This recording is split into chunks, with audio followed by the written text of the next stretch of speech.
Azkenean balorea eman behar diozu zure produktuari, ez? Pentsatu behar duzu hasieratik dena ona izatea, ez? Eta balorea ematea lurra zaintzea da. Es lo que yo he elegido, es lo que yo he creado y estoy orgulloso y satisfecho. Beste alde batetik eramaten dizula bizitzeko aukera bat, lurrak. Ezin deu lurra esplotatzen nahi dan moduan esplotatu, alda produzitu, baino bere zikloak errespetatuz edo berai kalterikin gabe behintzat. Nik uste nekazaritza ekologikoa dela nekazaritza, berez izan beharko lukena. Que tu forma de vida no sea perjudicando a los de alrededor, ¿no? El modelo ecológico garantiza que no se contamine. Más cercano a ese animal, cuidándolo, le respetas más. Etorkizuna bide horretatik dagoela. Ekologikoen egotia plus bada, internazionalki eta bai nazionalki oso ondo ikusitza dau txigilua eukitzia. Tiene que haber alguien que certifique que esto es ecológico. Ziurtagiri batek bermatzaio kontsumitzaileai benetan produktu badala badakizuna ekologikoki tratatuta dagoela.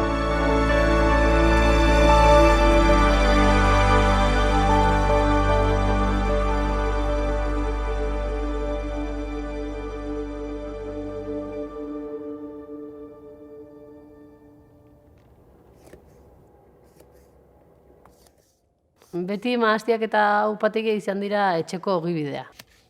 Kanpoan nengoen ikasten eta aita minbiziagatik hil egin zen. Bodega geratu zen inor gabe. Eta nik erabaki nuen probatzea. Suerte asko eduki nuen, kriston ardoa atera zitzaidan, eta orain pixka gehiago dakidala esaten dut, zelako suerte eduki nuen lehen urtean. Aita y ama han sido necasarios de toda la vida. Me di cuenta que era agraciado por estar en un pueblo, por tener ahí posibilidad de crear alimentos. Quedé en casa a trabajar. Cuando sacaron el primer curso de producción agroecológica en la escuela agraria me apunté. Guk egiten dugu mermeladak eta barazkipateak. Gure asmoa zen hasikeratik zirkulo osoa zarratzearena, bai guk ekoiztea aldogun dana behintzat, gero transformatzea guk obradoran eta salmentare guk egitea orduan. Vivíamos en Barcelona, trabajamos en una multinacional y teníamos ganas de hacer un cambio de vida. Nos gusta decir que hacemos pan artesano y ecológico, pan como el de antes, pues con mimo.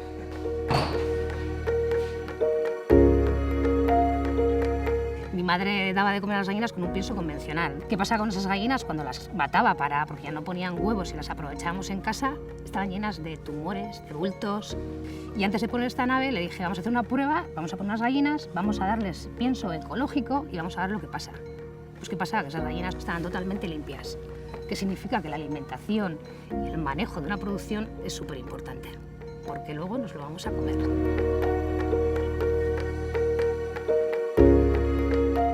Esan, erabat aldendu ginen baserritaz, gure etxekok ez zuen nahi izan gu jarraitzea hemen, edo ez zuen inoiz horta bultzatu. Unibertsitateen ikasketak eta kanpon egin genitun, eta azkenen iritsi da momentu bat, pentsatu deuna etxen baino betoz gaudela ino. Eta honek apostu bat merezi dula, gure dendak ere bere fuertea baserria daukala, eta batez toki hau maite deula eta ez deula galtzea nahi.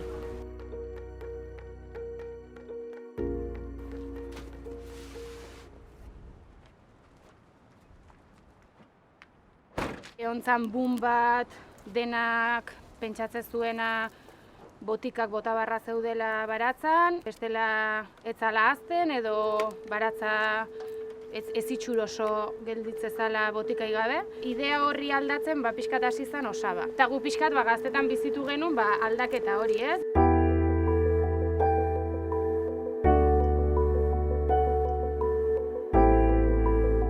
Nik uste nekazaritza ekologikoa dela nekazaritza, berez izan beharko lukena. Eta beti izan dana, urte batzutan degenerau indana gizakilean errogatik. Nik uste dut dela nekazaritza eredu bat iraunkorra eta logikoa. Es vida, ¿no? Y no es muerte. Y con lo otro, por la propia experiencia de los años, pues estás con la semilla tratada y se te agrietan las manos, te jode la nariz, estás días con malestar. Erabakia izan zen nire aitaren minbizia eta gero. Nik ikusten nuen ere aita pozoia lurrera botatzen eta guanterik gabe, trajerik gabe, maskariari gabe. Eta gero gertatu zaitzaionean esaten zuen, esto vendrá de todo aquello. Es una responsabilidad, ¿no? Que tu forma de vida no sea perjudicando a los de alrededor, ¿no? Intoxicando a los de alrededor, y creemos que el modelo ecológico garantiza que no se contamine. Puedes llegar a casa donde tus hijos y darles un abrazo tranquilamente, entonces por esa dinámica de ir hacia el ecológico. Tú estás más cercano a ese animal, cuidándolo, le respetas más. No es como una nave de gallinas de jaula, por ejemplo, que están las 24 horas con luz, comida a tope, agua a tope. Cuanto más tengan todo eso, más producen, más interesa a ese tipo de productores. Guk ez dugu barazkiakin bakarrik pentsatzen, barazkia dakaunetik saltze dugunea, bakarrik baizik eta lurren baita pentsatzen dugu, barazki hori zaintzeko orduan lurra zaintzen. Se cambia a labores más livianas, con menos agresión en el suelo, respetas más el suelo, tengas en cuenta el suelo como un ser vivo y no como un simple sitio donde pones semillas.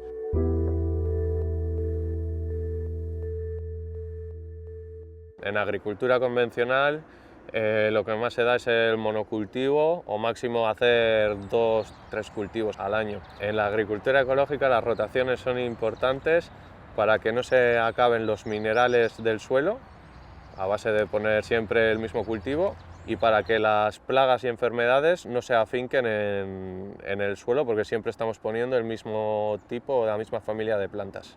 La semilla es lo más importante. El manejo es muy importante, pero una semilla buena, una semilla producida en casa, una semilla que venga de aquí, aclimatada aquí, es súper importante. Las genéticas antiguas son muy importantes recuperar porque son más resistentes a plagas, a enfermedades.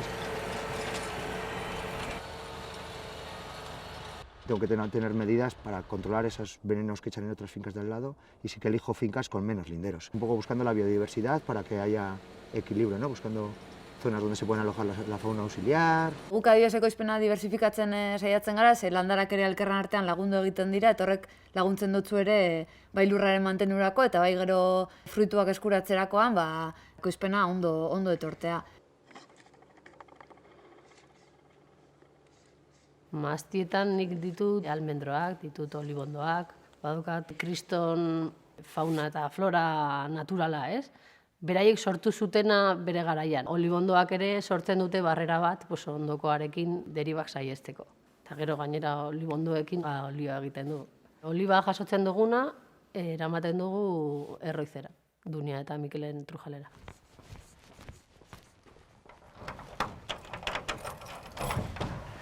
Bueno, hemen gauz, Erroiz Dolarian, eta ikusten dozuena da zelaitik dolarera azeituna etortzen danean, lehenengo lekua, bai.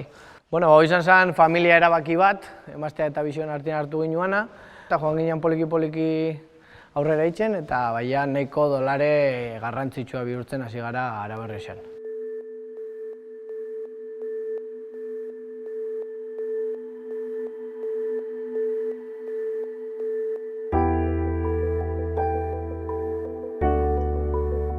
Gure etxaldian saiatzaia zikloa pixkat izten bezala, ez? Animaliak beti denik eukitugu, aprobetxatzeko animali horiek itetuzten hondakinak gero baratza ongarritzeko, baratza hortatik barazkiak hartzetugu, barazki horietatik batzuk konpostea juteia, beste batzuk saldu itetugu, konposto hori atza berriz.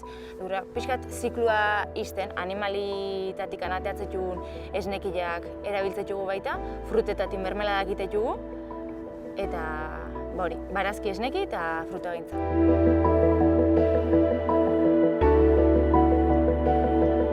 En mi casa, mi madre siempre cuando mataba las gallinas, después de que ya dejarían de poner, croquetas, carne con tomate de gallina, caldo. Entonces le di una vuelta y dije, pues bueno, no tienes que aprovechar esto, empezar a sacar productos derivados de la gallina. Muy orgullosa de poder cerrar todo ese ciclo y aprovechar al 100% el producto y que sea la granja mucho más sostenible. Lantziegon piloa gazte ari dira sartzen ekologikoan, eta danon artean lagundu egiten gara, eta azkenean maaztia zurea da, baina talde lana ere egin behar da maaztiak zaintzeko.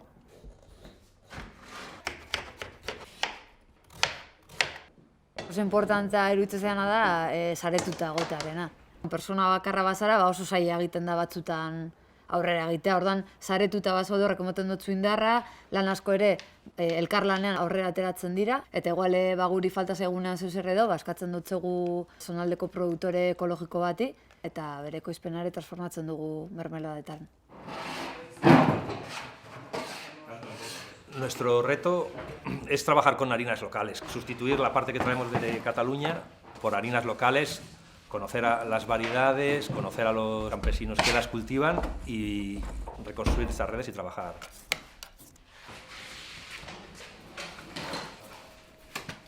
Tratamos de hacer la venta lo más directa que podemos. Tenemos un despacho de pan en Maestu, que es para dirigirnos a la gente más cercana. Repartimos en algunas pequeñas tiendas de Vitoria, pero uno de los puntos más fuertes es a través de cestas de verdura ecológica, en un grupo que nos llamamos Saski Baraski, y también en Bioalai, que es una cooperativa de consumidores, que es otro de los canales. Hemos empezado también a trabajar pues, con ikastolas, con escuelas públicas aquí en Orduña, por ejemplo, en la escuela llevamos huevos directamente, en la residencia, el hecho de que a 5 minutos de mi granja pueda servir el producto también es importante, o sea, recién puesto el huevo, ahí lo tienen los niños o los ancianos para poderlo degustar. Yo creo que sé que, y estoy convencida que tengo un buen producto, yo salgo a la calle con una fuerza que no te lo puedes imaginar, o sea, sé que lo que tengo es bueno y lo consigo colocar.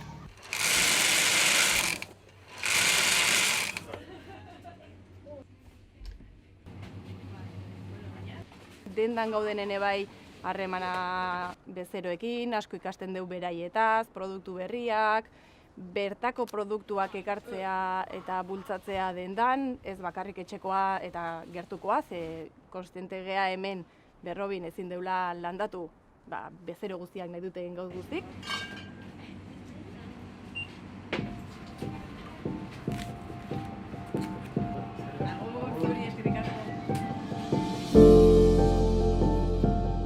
Ziurtagiri batek bermatzaio kontsumitzaileai benetan produktu badala badakizuna zainduta daola eta ekologikoki tratatuta daola. Si vamos a ir a los niveles reales para alimentar a la sociedad con producto ecológico, tiene que haber alguien que certifique que esto es ecológico. Azkenean balorea eman behar diozu zure produktuari, ez? Botillan produktu hon atera nahi baduzu, pentsatu behar duzu hasieratik dena ona izatea, ez? Bide osoa ondo egitea. Todos los huevos llevan un código. Y el nuestro, por ser ecológico, lleva un 0 a la izquierda. Mi logo, el orgullo de ser un 0 a la izquierda. Para conseguir el sello, lo primero que hay que hacer es ponerse en contacto, obviamente, con el consejo y ahí nos indican los requisitos que debemos cumplir. Después pasamos un periodo de conversión. Pasado ese periodo de conversión ya tenemos la certificación y ya podríamos empezar a vender los alimentos que producimos como ecológicos. Kriston txostena bete behar da. Eta eskerra laguntza eduki nuela, beraiek asko lagundu zidaten eta nola egin, nola bete. Behin hori zegoela oso erreza da kontaktuan mantentzea, galderak edukitzea, esaten dizute hau gaizki dago, hobetu horrela, ez dira inspektoreak, ez?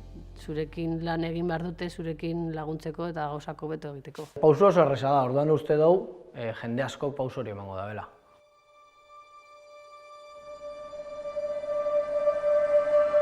Ekologikon gorantz doan zerbait da, eta lan bat behar da inor, ze asko kanpotik ekarri behar da, hemen ez dalako nahikoa ekoizten.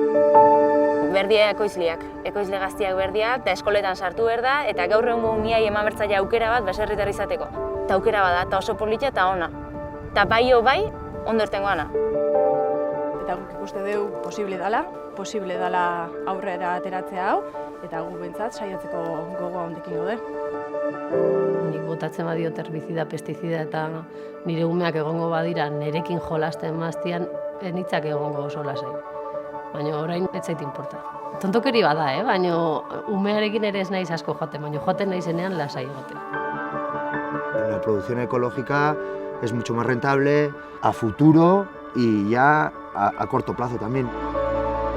Eguna bukatzea eta zentzu bat hartzea zein naiz ni edo nondik nator eta nondik noa eukitzea norabide bat, zentzu bat eta emaitza positibo bat.